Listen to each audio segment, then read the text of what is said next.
mind, which is not only matter, which is the brain, which is also sensation,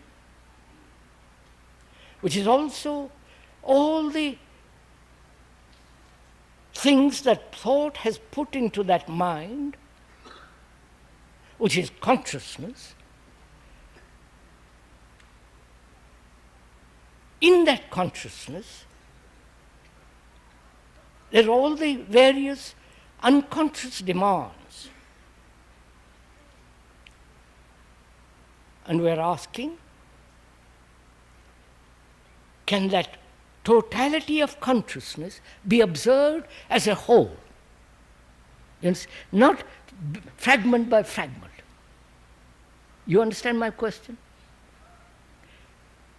Because if we examine fragment by fragment, it will be endless. It is only when there is an observation of the totality there is an ending to it, or leading to something else. You understand? So can this totality of consciousness be observed totally?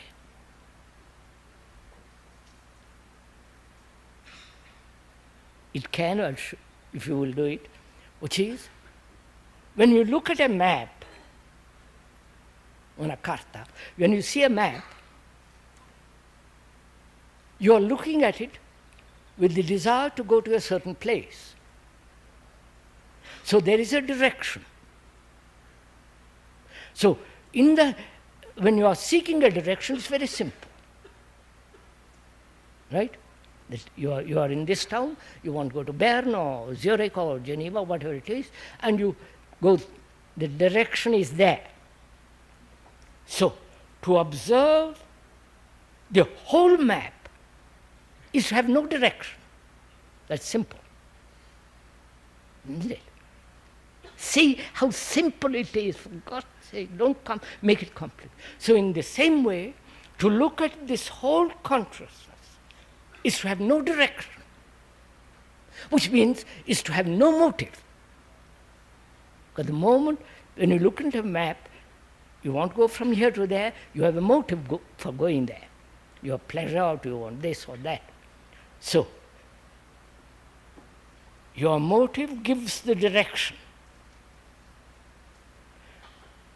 But when you can observe, to observe totally yourself or your consciousness, is to have no motive and therefore no direction.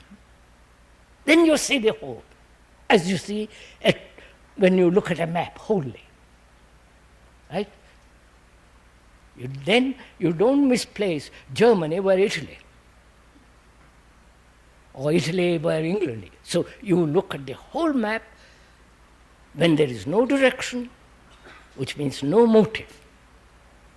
So to observe your consciousness wholly, there must be no motive, no direction. And is that possible? When you have been trained to everything to do and to act with a motive.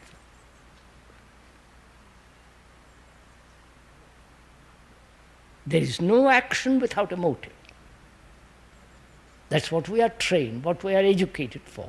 All our religions, everything saying you must have a motive. But the moment you have a motive, which is either pleasure or pain, reward or punishment, that gives you a direction, and therefore you can never see the whole. If you understand, see that actually, then you have no motive. Not how am I to get rid of my motive. You understand? You can only see something totally when there is no direction.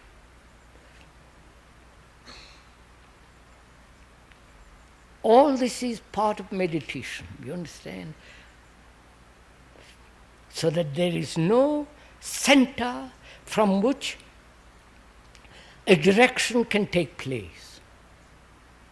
You understand? The center is the motive. If there is no motive, there is no center. And therefore no direction. Therefore,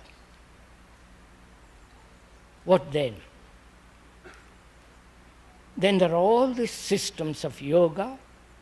You know what yoga means? Yoga means to join.